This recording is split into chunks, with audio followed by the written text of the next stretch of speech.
meus pré-universitários. Vamos dar início a mais uma aula do nosso curso EBS Matemática. E hoje vamos trabalhar com a parte mais técnica de função ou aplicação. Primeiro, como observar se uma relação binária é ou não uma função a partir do diagrama. Pois bem, nós devemos observar que todos os elementos do conjunto de partida estejam relacionados e uma única vez. Portanto, observe que essa relação é uma função, porque os 5 elementos do conjunto A estão relacionados e uma única vez. Portanto, o exemplo 1 é função. Agora observe que o exemplo 2 já aparecem 2 problemas. Quais são eles? Primeiro, o primeiro elemento ele está com 2 relações. Já não é função. E para piorar a situação, o segundo elemento não tem nenhum tipo de relação. Pois bem, perceba que essa relação binária não é uma função, pois um elemento tem 2 relações e um outro elemento do conjunto A não teve nenhuma relação. É obrigatório que todos estejam relacionados e que seja uma única relação para cada elemento. Então, o exemplo 2 não é função. O exemplo 3, veja que no conjunto A, que é o nosso conjunto de partida, os 5 elementos estão todos relacionados e uma única vez. Guarde, para analisar no diagrama se é função ou não, eu olho para a partida. Todos relacionados e uma única vez. Portanto, o exemplo 3 também é função. Agora, para observarmos se o gráfico é de uma função, o procedimento é muito fácil. Vamos traçar retas verticais sobre o gráfico. E cada uma deve tocá-lo em um único ponto. O exemplo 1, observe, que é função. Por quê? Se eu traçar algumas retas verticais sobre o gráfico, cada uma das retas toca o gráfico em um único ponto. Portanto, o exemplo 1 é função. O exemplo 2 também é função, pois se eu traçar algumas retas verticais sobre o gráfico, cada uma delas vai tocá-lo em um único ponto. O exemplo 2 é função. Já o exemplo 3, observe que não é função, já na primeira reta que eu for traçar. Ao traçar a primeira reta, olha aí, tocou em 2 pontos. Tocou em 2 ou mais pontos, já não é função. O exemplo 4 é função também, porque se eu traçar algumas retas verticais sobre o gráfico, cada uma delas irá tocar em um único ponto. Outros conceitos importantes acerca de função é a ideia de domínio e imagem.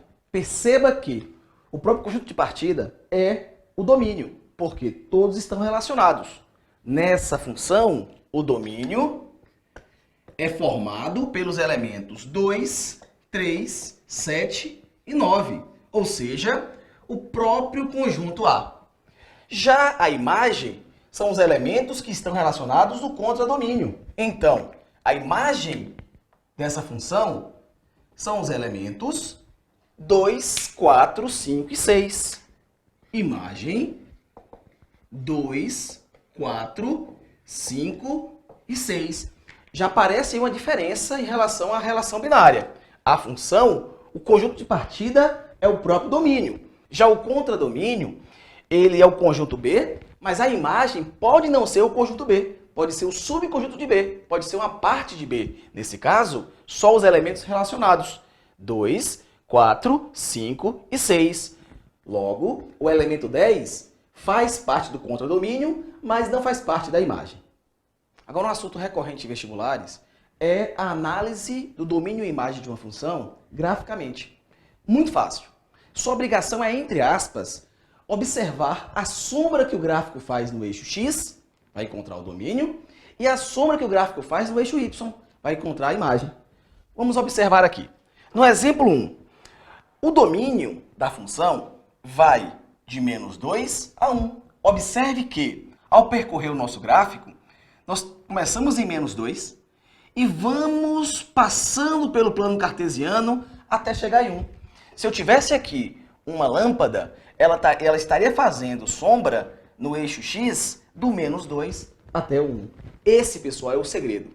É como se eu estivesse observando a sombra do gráfico nos eixos cartesianos. Eixo x, domínio, eixo y, imagem. Portanto, a função percorre o x de menos 2 até 1. Logo, o domínio é fechado em menos 2, pois nós temos a bolinha fechada, então o elemento menos 2 vai entrar, até o elemento 1.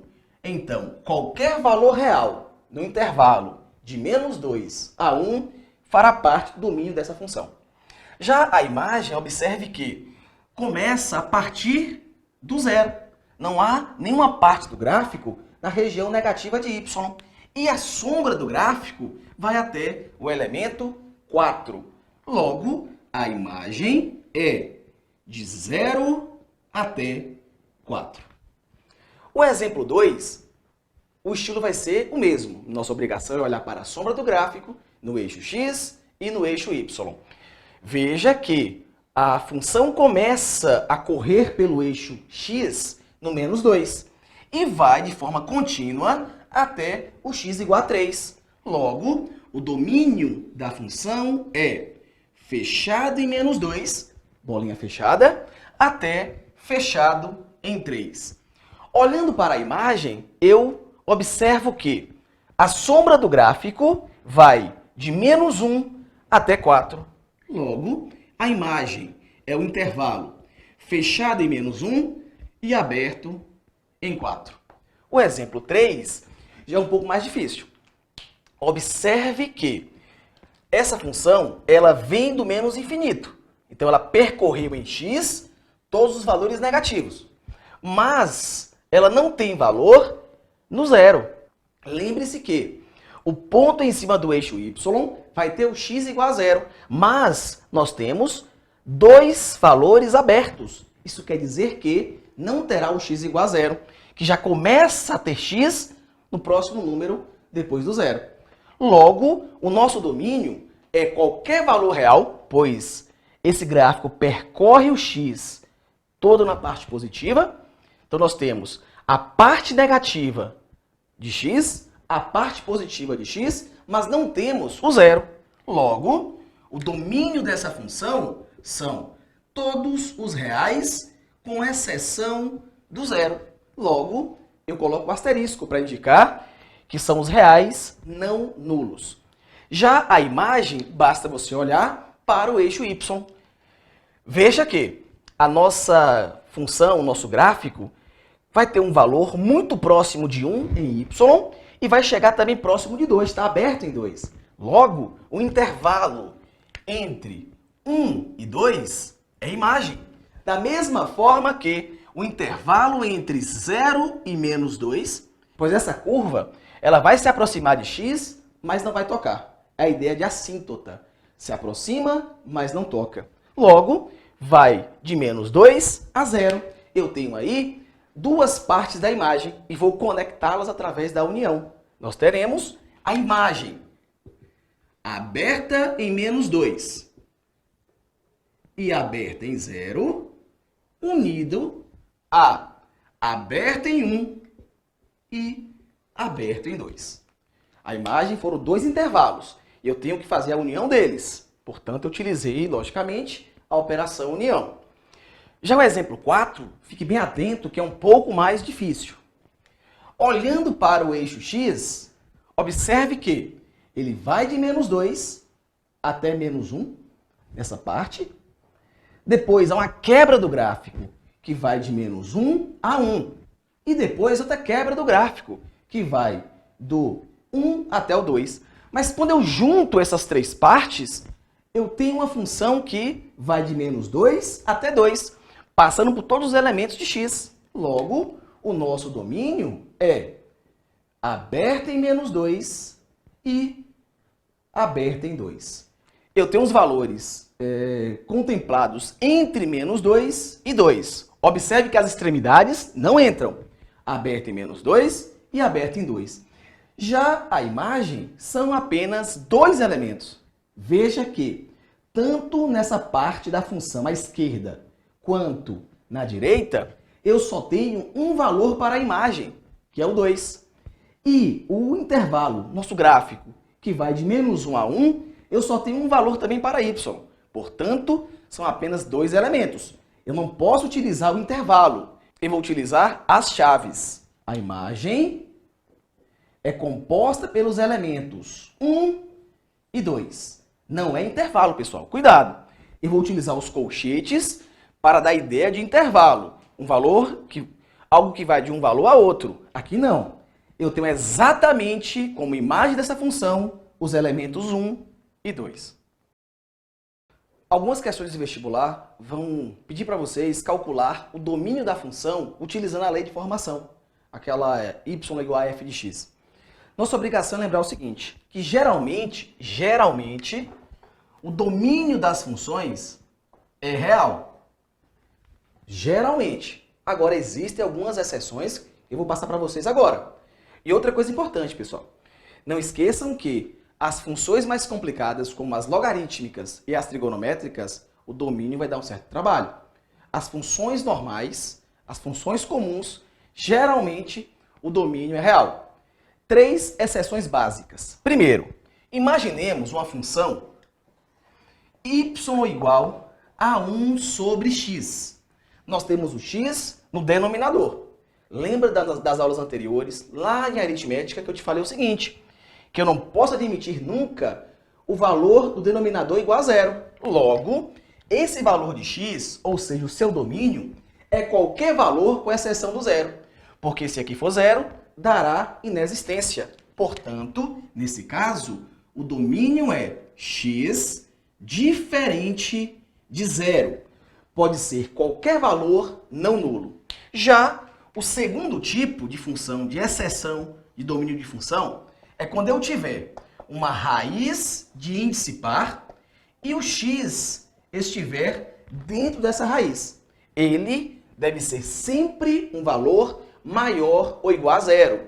Não se esqueça, função trabalha no ambiente real. Então eu devo ter sempre um valor real e não posso chegar aos imaginários. Logo, x tem que ser maior ou igual a zero. E o terceiro caso é um misto dos dois casos anteriores. Nós teremos y igual a 1 sobre. No denominador vamos ter uma raiz de índice par com o x dentro. Primeira análise. Se eu tenho o x embaixo, ele não pode ser zero. Segunda análise, se eu tenho uma raiz com o x dentro, o x não pode ser negativo. Logo, eu tenho como opção os valores estritamente positivos. Portanto, nessa função teremos o domínio x maior que zero. Nós temos 3 tipos de função. A função injetiva, a sobrejetiva e a bijetiva. Alguns livros didáticos colocam também as nomenclaturas injetora, sobrejetora e bijetora. Pois bem, a função injetiva, gente, só lembrando, para analisar o tipo de função, eu tenho que olhar para o contradomínio. Para saber se é função ou não, eu olho para o conjunto de partida. Para saber qual é o tipo de função, eu olho para o contradomínio, ou o conjunto de chegada. Pois bem, a injetiva, nós temos que analisar o seguinte.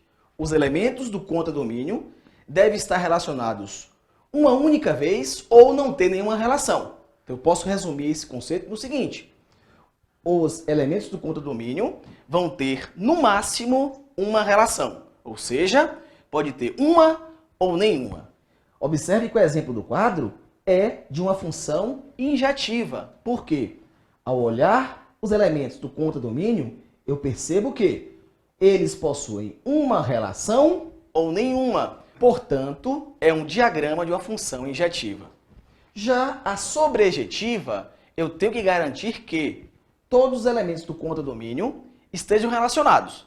Não importa o número de vezes, deve ter relação. Não pode ficar nenhum sem relação. Pode ser um ou mais. Exemplo do quadro. Nós temos os 4 elementos, todos relacionados. Veja que o primeiro tem duas relações, não importa. Para ser sobrejetiva, todos devem estar relacionados. Já a bijetiva, ela é uma reunião da injetiva com a sobrejetiva, ou seja, todos relacionados e uma única vez. Então, a bijetiva é a característica comum da injetiva com a sobrejetiva, que seria uma relação para cada elemento. Está aqui o exemplo. Todos relacionados e uma única vez. Resumindo, a injetiva, no máximo uma relação, a sobrejetiva, todos relacionados, e a bijetiva, todos relacionados uma única vez.